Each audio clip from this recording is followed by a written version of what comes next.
오늘은 고침받은 자의 고백이라는 제목으로 하나님의 말씀 나누고자 합니다.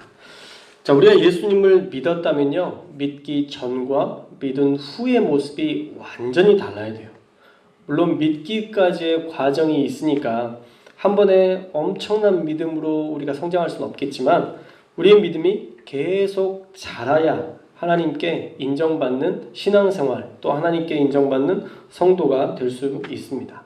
그리고 우리가 믿기로 결단했다면 어떤 희생과 어떤 수고를 감수하고서라도 예수님을 위해 헌신하겠다는 그런 다짐과 결단으로 살아야 됩니다. 사실 예수님은 우리를 위해서 죽기까지, 생명을 주시기까지 우리를 사랑해 주셨는데, 우리는 우리의 머릿속에서 어떤 게 나에게 유익이 될지 만약 계산하면서 믿는다면 예수님의 입장에서는 얼마나 그 사랑이, 그 짝사랑이 가슴 아프시겠어요. 그런데 오늘 나오는 시각장애인, 고침받은 시각장애인의 모습을 보면요, 이 사람은 유리한 경우의 수를 따지지 않고 예수님을 두둔하다가 결국은 출교까지 당하게 되는 모습을 우리가 살펴볼 수 있습니다. 우리가 9장의 말씀들을 다시 한번 생각해 보면 유대 종교 지도자들은 9장 16절 말씀에서 예수님은 죄인이다, 안식일에 병을 고친 거 보니까 안식일에 대한 법도 모르고 이 사람은 죄인이다, 잘못된 사람이다 라고 규정하고 예수님을 죄인으로 계속 몰아가고 있어요. 유대인들은 객관적이지 않은 태도로 계속 예수님을 죄인으로만 몰아가고 있습니다. 그러나 반대로 예수님을 두둔하는 사람들도 많이 있었어요. 죄인이 어떻게 이런 기적, 이런 이적을 행할 수 있겠느냐라는 반대 의견으로 예수님은 죄인이 아니다라고 팽팽히 맞서는 의견이 있었습니다.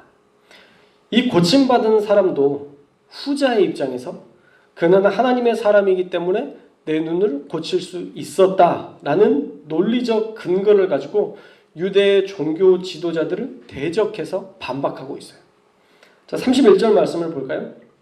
31절 말씀에 보면 하나님이 죄인의 말을 듣지 아니하시고 경건하여 그의 뜻대로 행하는 자의 말은 들으시는 줄을 우리가 아나이다 라고 얘기합니다. 하나님의 기적은 예수님처럼 경건하고 하나님의 뜻대로 행하는 그런 분들만이 일으키실 수 있다라는 고백입니다. 죄인의 말을 듣고 하나님이 역사하실 이유가 없죠. 하나님은 거룩하신 분이기 때문에 거룩한 자만이 하나님의 영광을, 그 기적을 누릴 수 있지 않습니까? 라고 지금 고침받은 자가 이렇게 고백하고 있는 것이죠. 그래서 고침받은 자의 논지는 이렇습니다. 그는 하나님으로부터 온 분이시기 때문에 이런 기적도 일으키실 수 있고, 기적을 일으키신 것을 보니 예수님은 절대 죄인이 아니시다라는 논리로 예수님을 지금 변증하고 있는 거예요. 예수님이 죄인이었다면 이런 기적도 없을 것이다 라는 분명한 논리를 들어서 지금 유대 종교 지도자들에게 반박하고 있는 것이죠. 그리고 이어서 32절 말씀에 보면 말씀을 근거로 또 반박하고 있습니다. 창세 이후로 맹인으로 난 자의 눈을 뜨게 하였다 함을 듣지 못했다라고 말씀을 근거로 함으로 예수님의 메시아 되심을 증거하고 있어요. 이게 어떤 의미냐면, 여러분 구약의 말씀 가운데에서 맹인이 눈뜬 사건이 있었다는 것을 들어본 적 있으세요? 구약 말씀에? 구약에는 맹인이 눈뜬 기적의 내용이 나오지 않아요.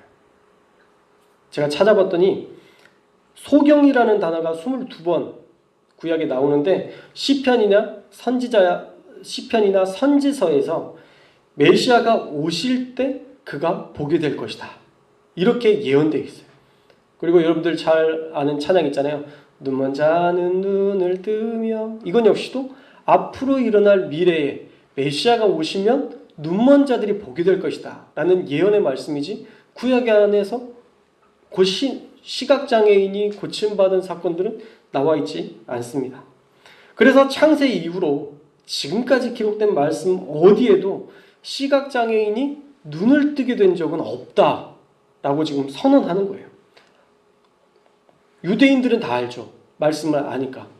이 사람은 지금까지 이 누구도 시각장애인들이 고침받은 사람이 없었는데 메시아가 오시면 그가 세상 사람들 가운데 눈먼 자들이 눈을 뜨게 하실 것이라는 말씀을 하셨기 때문에 내가 지금 시각장애인으로서 눈을 떴다는 것은 어떤 의미예요? 메시아가 오셨다는 것이고 그 메시아가 예수님이시라는 거죠. 이 안에 짧은 말이지만 그런 고백들이 다 담겨 있는 거예요. 사실 유대인들은요, 말씀을 가까이 했기 때문에 암송도 많이 했고 아는 말씀들이 되게 많았어요. 더더욱이 그 당시에는 메시아 대망 사상, 메시아를 바라는 그 대망 사상이 절정에 이르렀기 때문에 메시아가 오시면 어떤 일이 있을 것이다 라는 것들은 말씀을 통해서나 사람들도 다 공공연하게 어느 정도는 알고 있었다는 것이죠. 그래서 창세부터 맹인이 눈을 뜨지 못했다. 그리고 메시아가 오시면 눈먼 자가 눈을 뜨게 될 것이다 라는 이 예언의 말씀은 아마 웬만한 사람들은 다 알고 있는 그런 말씀이었다는 것이죠. 그래서 이 고침받은 자의 고백은 이렇습니다. 구약의 약속에 메시아가 오면 눈을 뜬다고 하셨으니까 나의 눈을 뜨게 하신 바로 이분이 바로 예수님이 우리의 메시아시다. 이 땅에 오신 메시아시다 라는 고백인 거예요. 물론 구체적으로 고백은 할 수는 없죠. 왜냐하면 출교당할 수 있으니까. 예수님을 의인이라고 얘기하거나 예수님을 메시아로 인정하면 출교당할 수 있었기 때문에 그 모든 속내를 드러낼 수 없지만 창세로부터 시각장애인들이 고침받은 일이 없었다라는 것은 그 다음의 내용 역시도 다 이어지는 말씀이라는 거예요. 이 사람은 거린이었고 또 시각장애를 가지고 살았지만 말씀에 대한 사모함이 있었고 그의 말 한마디 한마디에 지혜가 있어요. 아마 이 사람은요, 어떤 우슬로도 자신은 고침받지 못하지만 메시아가 오신다면, 구약에 약속된 대로 메시아가 오신다면 내 눈도 뜰 수 있다라는 막연한 믿음, 막연한 메시아에 대한 기다림이 있었던 것 같아요. 그래서 그가 메시아가 오실 때 눈을 뜨게 될 것이라는 말씀을 믿고 기다리고 있었는데 예수님께서 그를 고쳐주신 것이죠. 그리고 그를 고쳐주신 이후에 예수님, 나 모르는 사람이에요. 그가 누군지 몰라요. 저한테 물어보지 마시고 예수님이라는 그분을 직접 찾아가서 하세요. 왜 저는 아무것도 보지도 못하고 누구지도 몰랐던 사람을 왜 저한테 물으십니까? 저하고 상관없는 분이니까 알아서 하세요. 선을 그을 수 있었지만 이 사람은 선을 긋지 않아요. 오히려 자기가 출교를 당할 수도 있지만 예수님의 존재를 인정하고 있습니다. 이 고침받은 사람은요, 믿기 전과 믿은 후가 분명해요. 예수님을 믿은 후에 그가 출교를 당할지라도 출교를 두려워하지 않고 예수님에 대해서 적극적으로 변호하고 있습니다. 예수님이 자신을 찾아와 눈을 뜨게 하셨으니 아무리 유대 종교 지도자들이 윽박질러도 그 사람이 죄인 아니냐, 죄인이라고 말해라 라고 수사를 계속 그들에게 유리한 수사를 하려고 해도 이 사람은 예수님이 메시아 되심에 대해서 부인하고 싶지 않았던 거예요. 그래서 33절 말씀에 보면 예수님을 향한 온전한 신앙 고백을 하고 있습니다. 33절 말씀 함께 읽겠습니다. 33절 시작. 이 사람이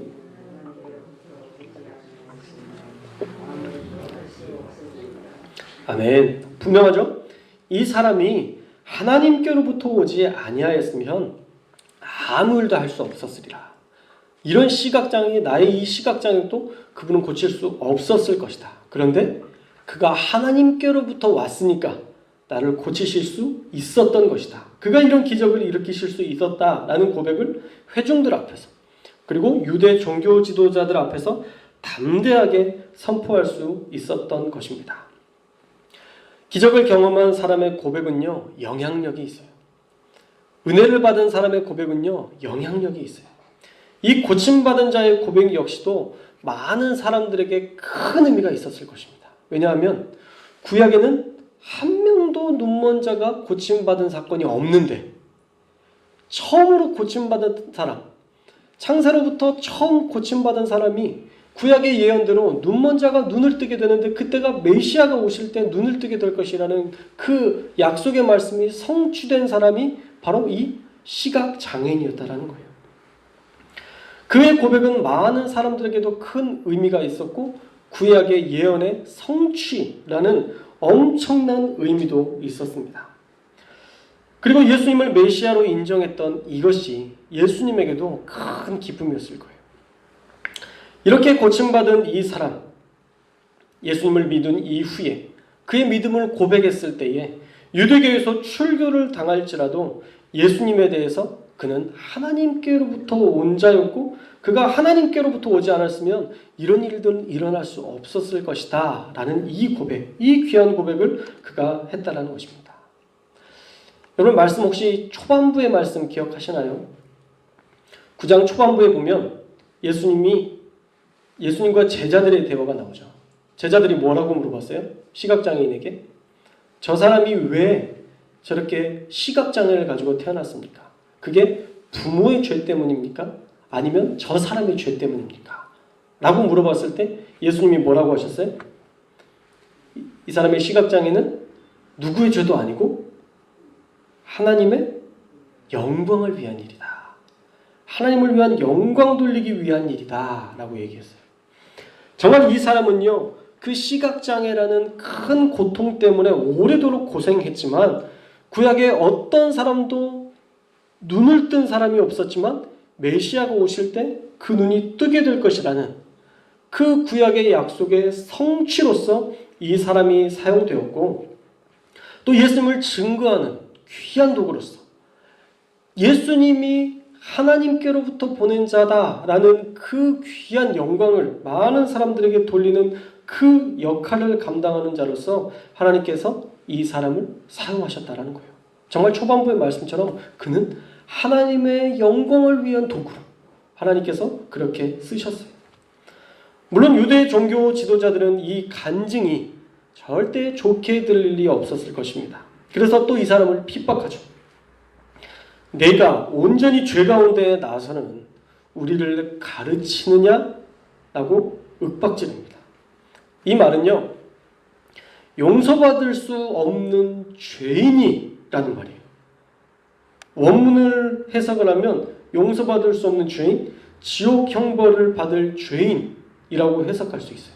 그러니까 이들이 얘기하는 건 네가 온전히 죄 가운데 나서 네가 죄 가운데 태어나서는 죄 때문에 그런 시각장애를 가지고 태어나서는 너는 지옥에 갈 수밖에 없는 넌 태생 자체가 지옥에 갈 수밖에 없게 태어나서는 감히 우리를 가르쳐?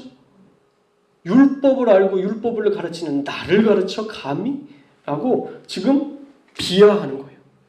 엄청난 비하가 담겨있는 거죠. 지금 시대에 이 유대 종교 지도자들이 이런 얘기를 했으면 이 사람들은 고소당하고도 남아요. 여전히 하나님의 영광을 위한 도구였다는 것을 이들은 인정하지 않아요. 말씀 그대로 성취되었음에도 불구하고. 그리고 어떻게 하느냐? 쫓아냈습니다. 여기는 쫓아냈다라고 하니까 되게 거룩하고 그냥 매너 있게 이제 나가주십시오, 퇴정하십시오 이런 것 같지만 그렇지 않아요. 이 쫓아내다라는 말이 에크발로라는 헬라어인데 발로 차다, 발로 차서 내보내다 그런 뜻이 있어요. 그러니까 발로 차서 내보낸 거예요. 폭력도 행사했을 가능성을 보여주는 단어가 이 에크발로라는 단어입니다. 예수님을 변호했더니 욕도 먹고 폭력도 행사당하는 그런 고통을 이 시각장애인이, 이 고침받은 사람이 겪게 되었다라는 것이죠. 종교 지도자라는 이 사람들이 그 당시에 얼마나 부패하고 타락했는지를 우리가 알 수 있는 대목이에요. 그들은 이미 유대인들의 종교 지도자로서의 자격을 다 잃어버린 사람들이었습니다. 오히려 거린이었고 시각장애인이었지만 고침받았던 이 사람이 훨씬 더 하나님께 영광 돌리는 귀한 도구로 쓰임받았다라는 거예요. 자, 오늘 말씀을 통해서 우리에게 주시는 하나님의 말씀은 무엇이냐? 저는 이 고침받은 사람처럼 우리도 하나님께 대하여 의리를 지키고 하나님께 영광 돌리는 도구가 되어야 되겠다라는 그런 다짐을 했습니다. 거린으로 또 시각장애를 가지고 살았지만 예수님께 고침받은 이후에 이 사람은요, 예수님에 대한 신의를 끝까지 지켰어요. 유대 종교자들과 부딪혀 출교되지 않으려고 흐지부지 타협했던 그의 부모들과는 다르게 이 고침받은 사람은 끝까지 자신을 고쳐주신 예수님에 대해서 끝까지 믿음을 지키고 유대 종교 지도자들 앞에서도 당당하게 그가 하나님이 보내신 분일 수밖에 없다라고 분명한 고백을 했습니다. 한편으로는 부끄러운 생각도 들어요. 이 사람은 단 한 번 만났을 뿐인데 이 고침받은 사람의 믿음은 참 견고한데 내 믿음도 그런 견고한 믿음으로 살고 있는가? 한편으로는 부끄러운 생각도 들었습니다. 예수님을 만난 사건, 이것은 어쩌면 단 한 번이라도 충분했던 것 같아요. 예수님을 잠깐 만났지만 잠깐 만난 사건이라고 해도 그가 예수님을 메시아로 인정할 수밖에 없었던 너무 분명하고 선명한 사건이었던 것 같아요. 더더욱이 유대교에서 출교를 당할지라도 이 그들의 문화권에서 배제된다 할지라도 예수님 편에 서서 예수님을 변호했던 이 고침받은 사람처럼 우리도 은혜 받았다면 은혜 받은 자답게 예수님을 삶의 주인으로 모시고 그렇게 살아갈 수 있기를 주님의 이름으로 축원합니다. 저와 여러분이요, 흘러가듯 믿지 말고 선명하게 믿었으면 좋겠어요. 우리 안에 선명한 믿음의 고백이 있고 선명한 하나님을 향한 사랑이 있고 선명한 하나님의 그 인도하심을 많은 사람들에게 간증하는 그런 온전한 고백이 있었으면 좋겠습니다. 또 우리에게도 예수님을 믿기 때문에 우리가 해야 될 어떤 결단들이 분명했으면 좋겠어요. 예배자로 살겠다. 하나님을 신실하게 믿으며 살겠다. 봉사하며 살겠다. 선교하며 살겠다. 다양한 우리가 신앙생활을 하면서 하나님 제가 이렇게 살겠습니다 라고 고백했던 고백들이 있을 텐데 우리가 그 고백대로 우리가 신앙생활을 하면서 그렇게 선명하게 다짐했던 결심했던 것들을 이제 실천해 나가야 될 줄로 믿습니다. 사실 실천하지 않으면요 말만 하는 사람이 돼요. 유대 종교 지도자들처럼 돼요. 율법에 보니까 이렇더라. 그거 가지고 따지고 그거 가지고 누군가를 깎아내리고 자기 마음하고 안 맞으면 발로 쳐서 내쫓아내는 그런 잘못된 가식의 그런 신앙생활을 우리가 할 수도 있다는 거예요. 오늘 하루 그렇게 신실한 믿음의 고백으로 하나님께 영광 돌릴 수 있기를 주님의 이름으로 축복합니다.